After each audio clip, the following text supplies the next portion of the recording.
إن الحمد لله نحمده ونستعينه ونستغفره ونعوذ بالله من شرور أنفسنا ومن سيئات أعمالنا من يهديه الله فلا مضل له ومن يضلل فلا هادي له وأشهد أن لا إله إلا الله وحده لا شريك له وأشهد أن محمدا عبده ورسوله. Nous allons poursuivre l'explication du deuxième hadith qui est le hadith de Jibril que nous avons déjà commencé hier. Donc hier nous avons parlé de l'importance du hadith, de son explication. Ensuite nous étions arrivés au pilier de l'islam, que nous avons longuement détaillé dans l'explication des trois fondements. Donc nous n'avons pas jugé utile de redétailler dans le hadith de Jibril. Donc nous avons parlé de la double attestation, qui était le premier pilier, qui était le plus important. Ensuite, la salat, que nous avons longuement détaillé aussi dans l'épître que nous avons expliqué concernant les conditions de la prière. Ensuite, il y a Siyam au Ramadan. Et ça, ces 5 piliers de l'islam, nous allons les réexpliquer dans le hadith d'Abi Omar, qui est le troisième du hadith parmi les Arba'in Nawawiya. C'est pour ça que nous n'étalons pas ici concernant ce hadith, parce qu'il y a des hadiths que des fois ils se recoupent, où il y a des informations qui seront amenées à être détaillées dans d'autres hadiths. Donc la prière, etc., nous en avons déjà parlé dans les trois fondements, nous en avons parlé dans les obligations de la prière. Donc il suffit de retourner à ces cours-là pour avoir plus de détails. Ensuite, Sawm Ramadan, qui est connu bien sûr, le jeûne du mois de Ramadan, la zakat et le hajj. Voilà, pour celui qui a les capacités et les moyens. Donc ça, nous l'avons déjà expliqué. Ensuite, il a parlé de l'iman. Nous avons déjà dit que lorsque l'iman ou l'islam sont cités ensemble, l'islam est apparenté, donc veut désigner les choses apparentes, c'est-à-dire les adorations apparentes, telles que les 5 piliers de l'islam ici, la salat, le jeûne, la zakat, etc. Et la foi, elle englobe les actes cachés, tels que remettre sa confiance en Allah, tels que la dua, tels que le khawf, le tawakkul et la ghayri dhalik. Et nous avons dit que lorsqu'ils sont cités séparément, chacun, en fin de compte, a le sens de l'autre. L'islam englobe aussi bien l'islam et l'iman. Et l'iman veut dire aussi la religion et par conséquent aussi l'islam. Voilà. Mais lorsqu'ils sont cités ensemble dans la même phrase, nous avons dit que celui-là désigne les actes apparents, c'est-à-dire l'islam, et la foi désigne les actes cachés. Voilà. Donc l'islam, lorsqu'il est cité seul, Allah subhanahu wa ta'ala dit ici وَمَنْ يَبْتَغِي غَيْرَ الْإِسْلَامِ دِينًا فَلَنْ يُقْبَلَ مِنْهُ وَفِي الْآخِرَةِ مِنَ الْخَاسِرِينَ. Donc la preuve ici, la parole d'Allah, quiconque désire une religion autre que l'islam, il ne sera point agréé, il sera dans l'au-delà parmi les perdants. Et parmi les cas où le terme iman il est cité seul, nous avons la parole d'Allah suivante. وَقَالَ تَعَالَى وَمَنْ يَكْفُرْ بِالْإِيمَانِ فَقَدْ حَبِطَ عَمَلُهُ وَهُوَ فِي الْآخِرَةِ مِنَ الْخَاسِرِينَ. Et quiconque renie la foi, l'iman, ses actions seront annulées et il sera dans l'au-delà du nombre des perdants. Ensuite, nous avons parlé de la double attestation. Donc, la double attestation. وقال النبي صلى الله عليه وسلم كذلك في الحديث وذكرنا عفوا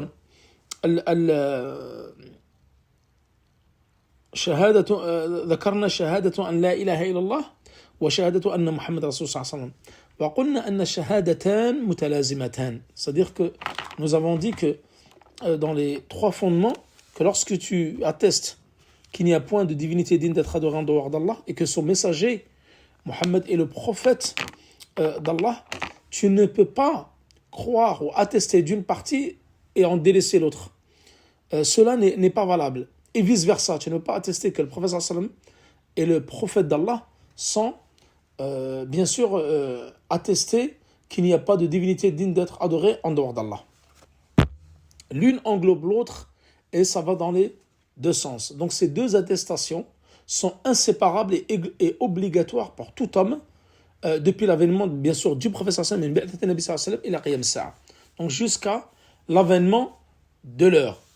Donc celui qui ne croit pas au prophète sallallahu alayhi wa sallam compte parmi les habitants de l'enfer en raison de la parole. النبي صلى الله عليه وسلم قال والذي نفسي محمد بيده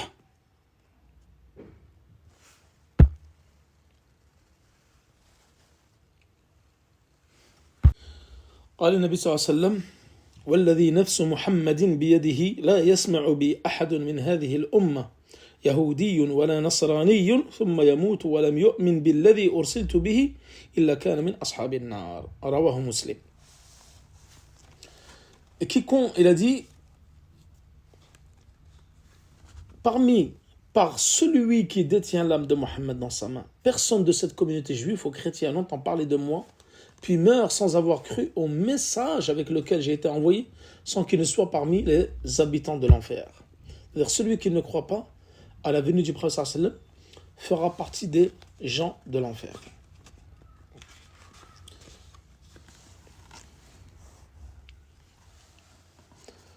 Ensuite, nous avons expliqué la signification de la double attestation. Que personne n'est digne, ashhadu an la ilaha illallah, c'est-à-dire que personne n'est adoré ou digne d'être adoré en toute vérité en dehors d'Allah subhanahu wa ta'ala. Et donc la parole de sincérité qui concerne ces deux piliers, c'est-à-dire la double attestation, c'est une négation générale. Ashhadu an la ilaha illallah, négation générale au début et une affirmation spécifique à la fin. Illallah. Donc au début, on a une négation de l'adoration de tout ce qui n'est pas Allah, et à la fin, l'affirmation de l'adoration qui est exclusive pour Allah sans rien lui associer. ومعنى شهادة أن محمد رسول الله طاعته فيما أخبر. طاعته فيما أخبر. C'est-à-dire le fait de lui obéir فيما أمر عفوا. Le fait de lui obéir dans ce qu'il a ordonné de faire. وتصديقه فيما أخبر. De croire en la véracité de ses propos, de ce qu'il a amené comme message. واجتناب ما نهى عنه وزجر. Le fait de délaisser ce qu'il a interdit, ce qu'il a réprimandé. ولا يعبد إلا بما شرع. لا يعبد الله إلا بما شرع. C'est-à-dire que Allah subhanahu wa ta'ala ne doit être adoré que parce que le prophète sallallahu alayhi wa sallam a légiféré. Voilà les 4 conditions de la shahada, du témoignage que le prophète sallallahu alayhi wa sallam est l'envoyé d'Allah. Nous avons déjà vu aussi que la double condition pour l'acceptation de tout acte dans l'islam ou toute adoration, c'est al-ikhlas wal-mutaba'a. Al-ikhlas al-amali lillah, c'est-à-dire le fait que tout acte d'adoration doit être voué sincèrement à Allah subhanahu wa ta'ala. Wattiba'u ma ja'a bihi Rasul sallallahu alayhi wa sallam.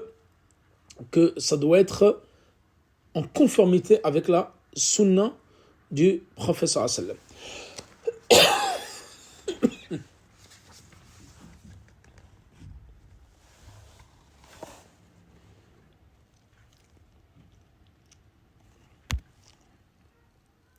Donc tout cela, nous l'avons bien sûr détaillé dans notre explication des 3 fondements. فقال جبريل ثم قال في الحديث قال فأخبرني عن الإيمان. Donc une fois qu'il a été le professeur a été questionné sur l'islam, il lui a répondu ce qu'était l'islam avec les 5 piliers, la double attestation, prière, jeûne, zakat et le hajj. Ensuite il lui a dit فأخبرني عن الإيمان. Dis-moi, qu'est-ce que la foi? قال أن تؤمن بالله وملائكته وكتبه ورسله واليوم الآخر وتؤمن بالقدر خيره شره. Donc, il a questionné sur la foi. Il a dit la foi, ce que tu crois en Allah subhanahu wa ta'ala, en ses anges, en ses livres, en ses prophètes au jour du jugement dernier, et tu crois au décret, bon soit-il ou mauvais.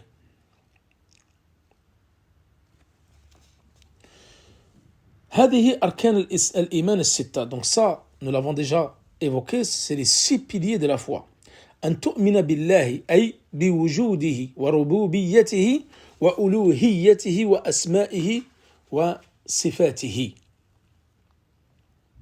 Donc que tu crois en l'existence d'Allah subhanahu wa ta'ala et tu crois en sa seigneurie, en l'unicité de sa seigneurie et l'unicité de l'adoration et ses noms et attributs. Et que Allah subhanahu wa ta'ala muttasifun bi kamal yaliqu bihi munazzahun min kulli naqsin.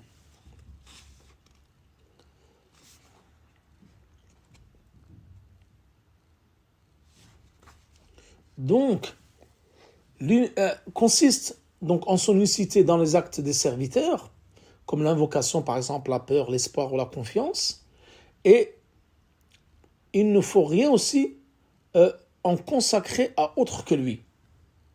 Ni un ange rapproché, ni un prophète envoyé. Ça, nous l'avons vu dans Surat Al-Anfal. Quant à l'unicité des noms et attributs, elle consiste à reconnaître tout ce que Allah s'est attribué et tout ce que son prophète lui a reconnu comme nom et attribut, d'une manière qui convienne bien sûr à sa perfection et à sa majesté.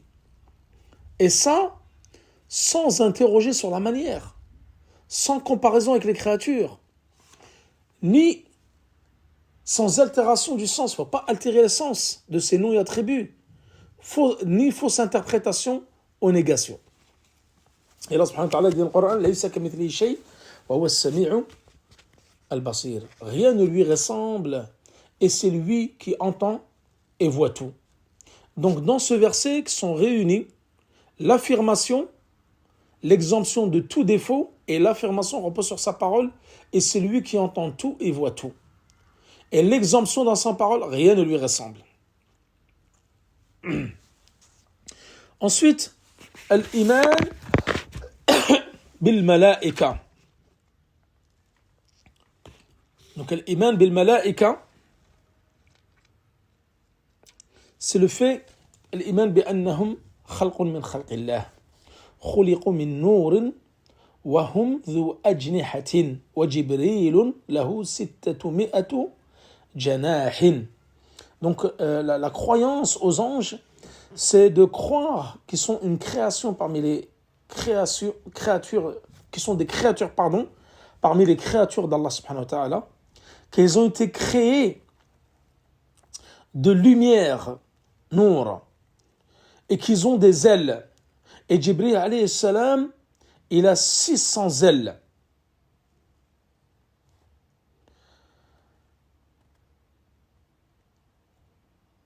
Et les anges, ils sont très nombreux. Et leur nombre, seul Allah subhanahu wa ta'ala connaît leur nombre. وهم خلق كثير لا يعلم عددهم إلا الله ويدل ذلك أن البيت المعمور وهو في السماء السابعة يدخله كل يوم 70,000 ملك لا يعودون إليه. C'est-à-dire que leur nombre est très important, ne le connaît qu'Allah subhanahu wa ta'ala. Et cela est indiqué dans la preuve, comme quoi il y a 70 000 anges qui rentrent dans la maison peuplée, qui est bien sûr au 7e ciel, et ils n'y reviennent jamais, comme cela a été rapporté par le Bukhari ou Muslim.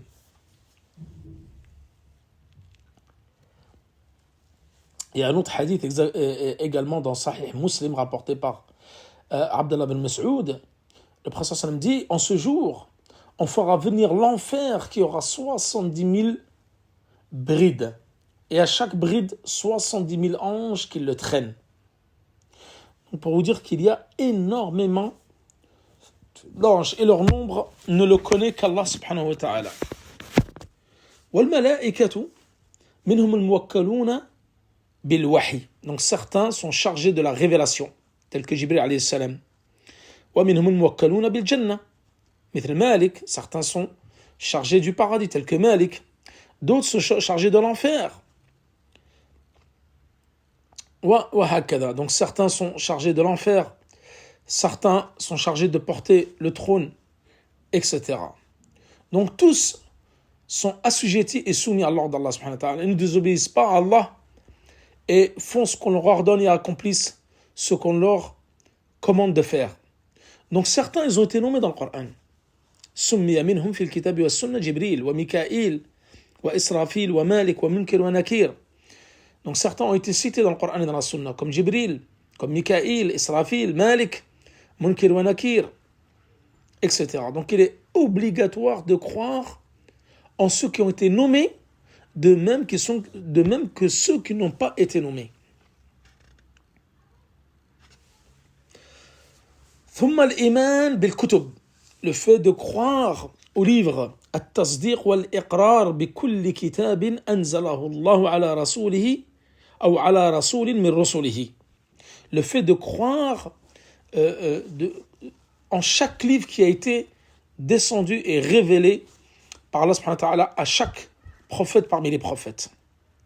Donc, le fait de croire en ces livres consiste à attester et à affirmer que tout livre révélé par Allah est descendu à l'un de ses prophètes qui sont une vérité. Que ces livres, ils ont été révélés et non créés. Munazzala wa ghayr makhlouqa, qui ne sont pas créés, bien sûr. الذي سمي في الإنسان في القرآن عفوا الذي سمي في القرآن, comme nous l'avons déjà cité dans les trois fondements, التوراة, la Torah, والإنجيل, l'évangile, والزبور, والصحف إبراهيم وموسى, les feuillets d'Ibrahim et de Moussa, qui ont été rapportés dans 2 sourates parmi les sourates du Coran, An-Najm wa Surat Al-A'la. Il est mentionné, et nous avons donné les psaumes à Daoud. Donc ça c'est Zabour, Daoud, il a été cité dans Surat Al-Nisa wa Surat Al-Isra. Amma Suhuf Ibrahim wa Moussa, ils ont été cités dans Surat Al-Najm wa Surat Al-A'la. La particularité qu'il a le Coran par rapport aux autres livres, c'est qu'Allah subhanahu wa ta'ala en a fait un miracle éternel. هذا مما يمتاز به القرآن على غيره من الكتب السابقة كونه المعجزة الخالدة وتكفل الله بحفظه وسلامته من التحريف ونزوله منجما مفرقا. C'est-à-dire que le Coran se distingue parmi les autres livres sur le fait qu'Allah subhanahu wa ta'ala en a fait un miracle éternel et que Allah s'est porté garant de sa préservation contre toute altération, ainsi qu'il a été révélé en réponse à des événements et par fragments. Donc le Coran, il n'a pas été révélé tout d'un coup, en réponse à des événements, munajjama wa mufarraqa, par fragments. Et la foi, ensuite, الإيمان بالرسل هو التصديق والإقرار بأن الله أصطفى من البشر رسلا وأنبياء يهدون الناس إلى الحق ويخرجونهم من الظلمات إلى النور كما قال الله تعالى الله يصطفي من الملائكة رسلا ومن الناس. Donc le fait de croire en ces messagers consiste à attester, à affirmer qu'Allah a choisi parmi ses créatures des messagers et des prophètes qui guident les gens vers la vérité et les tirent des ténèbres à la lumière. Allah dit dans son livre, Allah choisit des messagers parmi les anges et parmi les hommes. Donc nous avons déjà longuement parlé des messagers et des envoyés, la différence qu'il y a entre Rasul et l'Anbiya, comme quoi il y avait 124 000 envoyés et qu'il y avait 325 messagers, Rasul, prophètes messagers. Et nous avons vu également la différence qu'il y avait entre un envoyé et un messager, etc. Et nous avons parlé de Ulil Azm, les 5 prophètes qui étaient les plus importants. Nous avons cité Nuh, wa Moussa, wa Ibrahim, wa Moussa, wa Isa, wa Rasul sallallahu alayhi wa sallam. Donc tout cela, nous l'avons détaillé dans l'épître, les 3 fondements. Ensuite, l'iman bil yawm al-akhir, le fait de croire au jour du jugement dernier. Donc d'attester comme quoi et d'affirmer que le jour du jugement dernier donc a été cité dans le Coran et dans la Sunna. Et c'est ce qui viendra après la mort. Et que Allah subhanahu wa ta'ala établit 2 demeures. Darain, ce bas monde et le delà. Dar al-dunya hadi wa dar al-akhirah. Et la ligne de démarcation, al-fasl bayna ad-darain, huwa al-maut. Wa an-nafkhu fi as-suri, le fait de le soufflement dans la trompe et la mort. C'est ce qui permet d'établir une ligne de démarcation entre la vie de ce bas monde-là et la vie de l'au-delà. Donc toute personne qui mourra ressuscitera et passera de la demeure des œuvres, dar al-a'mal, et la dar al-jaza, à la demeure de la rétribution. Et la vie après la mort est de 2 types. Donc al-hayat fi al-akhirah naw'an, hayat al-barzakhiyya وحياة التي تكون بين الموت والبعث. هذه حياة برزخية. والحياة التي تكون بعد البعث. C'est-à-dire qu'il y a deux types de vie après la mort. Il y a la vie dans le barzakh, dans la tombe, qui est entre le temps de la mort et la résurrection. Pardon. Et la deuxième, c'est la vie après la mort. Donc seul Allah connaît la réalité de la vie dans la tombe. Et elle suit la vie après la mort. Donc les bienheureux, que nous avons parlé bien sûr dans la fitna al-qabr, donc dans la fitna de la tombe, nous avons dit que les bienheureux seront comblés des bienfaits, des délices du paradis dans la tombe. Alors que le malheureux, ils subissent et ils subiront un châtiment de l'enfer. Donc fait partie de la foi, l'iman bil yawm al-akhir, l'iman bil ba'thi, wal hashri, wal shafa'ati, wal hawdi, wal hisabi, wal mizan, wal sirat, wal jannah, wal nar. Tout cela, nous l'avons détaillé dans l'épître, les trois fondements. C'est-à-dire fait partie de la foi du jour du jugement dernier, la foi en la résurrection, le rassemblement, le hashr, al-shafa'a, l'intercession, le bassin al-hawd, le jugement al-hisab, la balance al-mizan, le pont al-sirat, le paradis, al-jannah et l'enfer, al-nar. Et d'autres choses encore qui ont été rapportées par le Coran et la Sunna. Ensuite, vous avez al-iman bil-qadar. Al-iman bil-qadar, qui est le sixième pilier parmi les piliers de la foi. الإيمان بأن الله تعالى قدر كل ما هو كائن إلى يوم القيامة وله مراتب أربعة. C'est-à-dire que il est obligatoire de croire en ces quatre catégories de parmi le al-qadar. Donc la foi en la prédestination consiste à croire qu'Allah a prédestiné tout ce qui existe jusqu'au jour de la résurrection. Et cela comporte 4 degrés. Allah a toujours su ce qu'il allait exister. Et il a écrit toutes les prédestinations, 50 000 ans avant la création des cieux et de la terre. Allah a voulu faire exister toutes choses prédestinées.